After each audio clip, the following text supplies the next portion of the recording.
All right, this next story I wasn't even going to talk about, but as I got to kind of mulling it over a little bit more and more and seeing the end result of what was thrown out there, I wanted to go ahead and cover it. Let's take a look at this.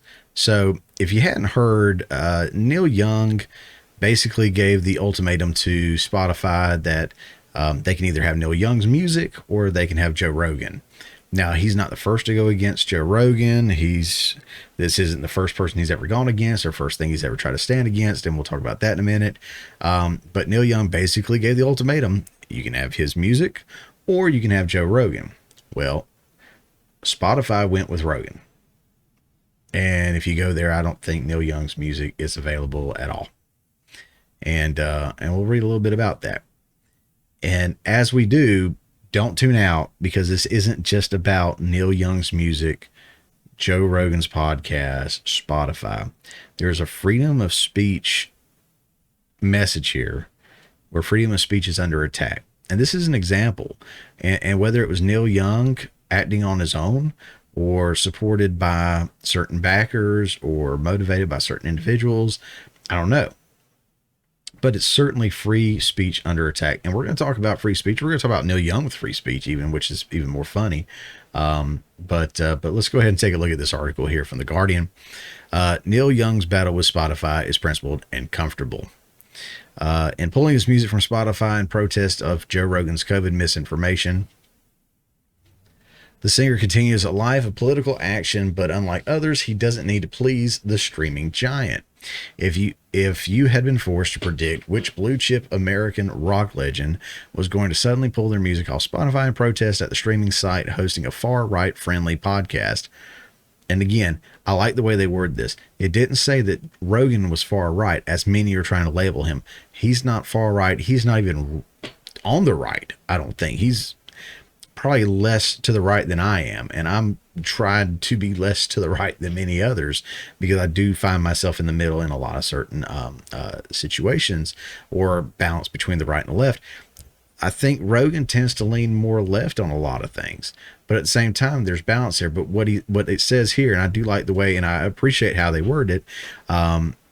He's a far right friendly podcast, which just kind of goes to show that Joe Rogan opens his podcast to left, right, center, up, down, black, white, celebrity, comedian, nobody, whatever. He's got a very, very versatile podcast, and that's why he gets a significantly larger audience than a lot of mainstream media networks in any given show and any given demographic. And that's why he's basically, enemy number one for these guys. He's got a target on his back. Let's keep reading. It says he spreads medical misinformation, whatever. Yeah, and Neil Young would have been a safe bet to figure that he would have been the one to do it. He's famously among the most ornery, uncompromising, and capricious of said blue chip legends. The years that produced his most famous work also played host to Young willfully sabotaging his own commercial prospects in order to follow his muse, or as he memorably put it, heading for the ditch. Suddenly abandoning tours midway by directing his tour bus to pull off the motorway en route to the next show, whimsically declining to release a succession of completed albums, and incurring the wrath of his partners in Crosby, Stills, Nash & Young by removing their contributions from the master tapes of his songs before releasing them. He spent a substantial chunk of the 1980s making wildly uncommercial albums, apparently with the specific intention of annoying his record label, which ended up suing him for being unpredictable. It lost, perhaps because, as his label mate Elton John put it, its lawsuit felt a bit like suing Neil Young for being Neil Young. I go on. If you're a fan of Neil Young, that's fine. This isn't about Neil Young's music. This is about Neil Young and his fight against a platform that provides a free speech outlet that allows a podcast that speaks to, like I said, right, left, whatever, existing. So that's what this is about. Let's continue. From CNN, Spotify says it will remove Neil Young's music, according to reporters, which we already know it did. Spotify will no longer stream the music of Neil Young for what it's worth. He asked for it. One day after the music, and this is from CNN, wow. one day after the musician expressed a now deleted post on his official website that he no longer wanted his music on the platform over its relationship with the divisive podcast host Joe Rogan's comments about COVID-19 vaccinations. The company says it's honoring Young's request. We want all the world's music and audio content to be available to Spotify users. With that comes great responsibility in balancing both safety for listeners and freedom for creators, a Spotify spokesperson told the Washington Post in a statement. We have detailed content policies in place, and we've removed over 20,000 podcast episodes related to COVID-19 since the start of the pandemic. We regret Neil's decision to remove his music from Spotify, but hope to welcome him back soon. In his post, Young asked his managers and record label to remove the music from Spotify because he said the music and podcast platform is spreading fake information about vaccines, potentially causing death to those who believe the disinformation spread by them. And it goes on. It's interesting to me that people like Neil Young or Disney or these actors and actresses that are boycotting, whether it's Spotify or my state of Georgia for, what was it, a voter rights bill, or whatever state for abortion bills or whatever it is. They typically don't really say a whole lot about anything international where there is actual slavery still going on, Chinese slave camps, Chinese sweatshops, and they'll even wear and promote those brands. I remember when Colin Kaepernick was terminated or whatever. He didn't get a position and then ended up being a spokesperson for Nike. Jim Carrey went on, was it Bill Maher or somebody, and he was super excited about his Nike shoes, which were probably made in a sweatshop by child labor. But that's neither here nor there, I guess. See, The Verge says why Spotify can't afford to lose Joe Rogan. This story originally ran in Hot Pod, The Verge's preeminent audio industry newsletter. You can subscribe here. Yay. You've probably seen this by now, but to catch you up, if not, on Monday, Neil Young issued an ultimatum to Spotify, keep Joe Rogan, yada, yada, yada, yada. Yesterday, Young made good on his word and, along with his record label, removed his music from the service. Young then issued another letter on his website to illuminate how he learned of the issue, thank his label, and encourage others to follow suit. I sincerely hope that other artists and record companies will move off the Spotify platform and stop supporting Spotify's deadly misinformation about COVID, he says. This marks a critical turning point in Spotify's company narrative. It's no longer a music company, but one committed to podcasting to the point that I'll compromise relationships with musical artists to ensure its strategy success. And to be fair, we could have assumed this would play out like it did. Who is Spotify going to pick? A musician whose heyday was decades ago, or a zeitgeisty comedian who causes PR headaches, but also commands a minimum ad spend of $1 million? Okay. I'm processing the situation in a couple of ways, but one is assessing economic incentives. Spotify's thinking is obvious. What does losing Young mean? The company's not financially dependent on his streams or subscribers. Drake or Taylor Swift might be a different story, and barring a mass exodus of subscribers over his missing catalogs, things remain business as usual. In fact, the company loses money every time. Feel like that's not spelled right. Every time someone streams Young's songs, which is why Spotify wanted to get into podcasting in the first place. It makes money every time someone listens to Rogan.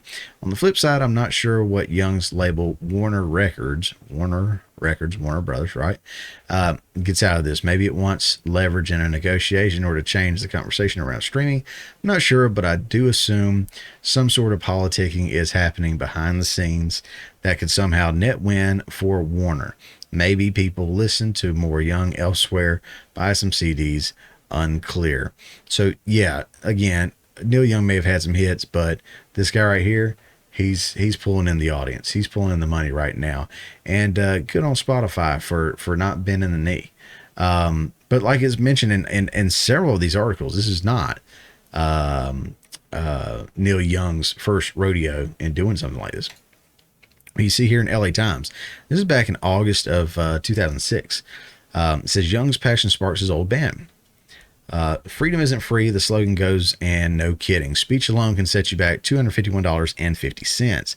That was the top ticket price at Sunday's Irvine stop on Crosby, Stills, Nash & Young's Freedom of Speech '06 tour. Freedom of Speech tour.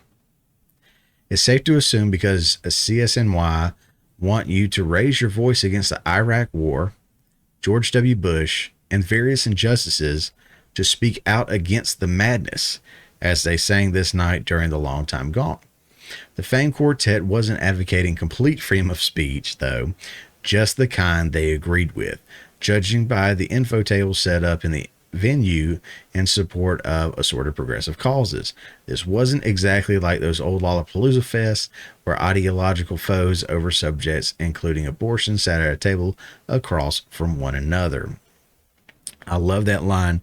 The famed quartet wasn't advocating complete freedom of speech, though, just the kind it agreed with. So we see this in all kinds of celebrities. Musicians sing about freedom of speech and fight to not be censored, right? But then once they make it, they turn around and try to censor free speech and discussion of others.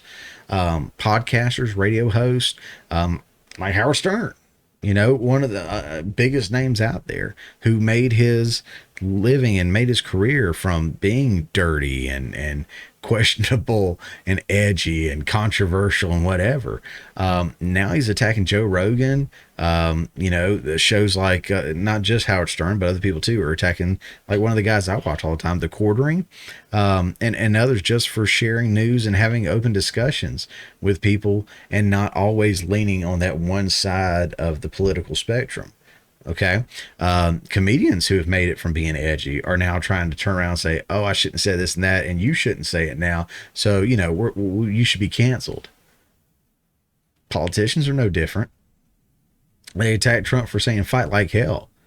Well, we showed on, what was it, last week's show? I think it was, that several of them, other politicians, other Democrats, even Joe Biden himself, have used the term fight like hell or something like that, either in tweets, other social media posts, rallies, whatever. But it's different when it's them instead of them, I guess. Right. And like I said, we covered that in the previous episode. Check that out. Highly recommend it. The Democrats want to eliminate the filibuster. Right. That's something big. If you're not familiar with that, they're trying to eliminate the filibuster, but they've used it more than Republicans have. Check this out. Did Democrats make record use of the filibuster in the last Congress? Yes. The filibuster, which allows the Senate minority party to block legislation by refusing to end debate, has been used by both Democrats and Republicans almost always while occupying the Senate minority. While filibusters are used frequently, they are only recorded when a cloture vote is called by the majority party, which can end debate with 60 votes. During the 2019-2020 congressional term, a record-breaking 328 filibusters were recorded with Democrats in the minority. Since 2009, 657 filibusters were recorded under Democratic minorities, while 609 filibusters were recorded under Republican minorities. Research by Slate on filibusters between 1991 and 2008 found that Democrats successfully filibustered 63 times, while Republicans filibustered 89 times. In recent history, obviously, within the last few years, we see that the Democrats were doing it more than Republicans. Since 1991, we see the Republicans were doing more than Democrats. If we go back even further, I'm sure it changes at different times. My point is both parties have used, let me pull you in here. My point is that both parties have used the filibuster, and they have used them very, very effectively, maybe even to the point of overuse. Well, now, because the Democrats have the majority, they're trying to get rid of the filibuster because the Republicans are in the minority. And so it doesn't benefit them now. So they want to get rid of it. They challenged the election results in 2016 for 5 years, and they still stand to hold near and dear to their hearts that things weren't right in 2016. They say the election in 2020 was the safest and most secure, and you better not question. And if you do, social media will kick you off, Twitter, YouTube, whoever. You can't voice any concerns about 2020, but there's still plenty of videos up, plenty of podcasts, plenty of news stations airing, anything about 2016 and how Trump stole the election from Hillary, right? That's okay to talk about, but we can't talk about 2020, which clearly had some questionable things occur. Not saying it was stolen. I'm just saying that there's evidence of questionable activities that may have happened. At the end of the day, you may not care about Neil Young, Spotify, Rogan, or their beef. I don't really either, for the most part, but you should. It was an attack on free speech. Okay? By a celebrity, backed by their label, and like I said earlier, possibly others. Right? Because this is not the first time Joe Rogan's been attacked. He's consistently under attack, again, because he's enemy number one against mainstream media. The streaming service stood by Joe. Good for them. Now, I don't know whether it was for monetary purposes or to stand up for free speech, but a win's a win. We'll take it. Right? Netflix. They got questionable content on their platform or their service, whatever you want to call it. And there is some very, very questionable content out there. But as far as Dave Chappelle goes, they've continued to put Dave Chappelle out there, and they've continued to stand by Dave Chappelle when they were met with opposition, right? But they stood by him. They support him. They kept him out there. They didn't cancel Dave. Now, that could have been for monetary reasons again, or it could have been standing up for free speech. Either way, a win's a win. We'll take it. To quote Leonard Skinner in their hit song, Sweet Home Alabama, which was recorded just 2 hours down the road from me, up the road in Atlanta, in Doraville, Georgia, right? Just north of Atlanta in Doraville, Georgia. From Sweet Home Alabama, it says, I hope Neil Young will remember Southern man, don't need him around anyhow. And it looks like Southern folk ain't alone in this. A lot of people are very, very happy at the way Spotify stood up against Neil Young. How do you feel? Put it in the comments below. I'll be interested to see what you think as well. Hey guys, thanks for checking out this clip from the Morning Mayhem. Remember, this is just a portion of the full show that comes out every Friday morning at 10 a.m. Eastern Time. If you hadn't already, don't forget to subscribe so you don't miss out on any of the full shows or these tasty little nuggets.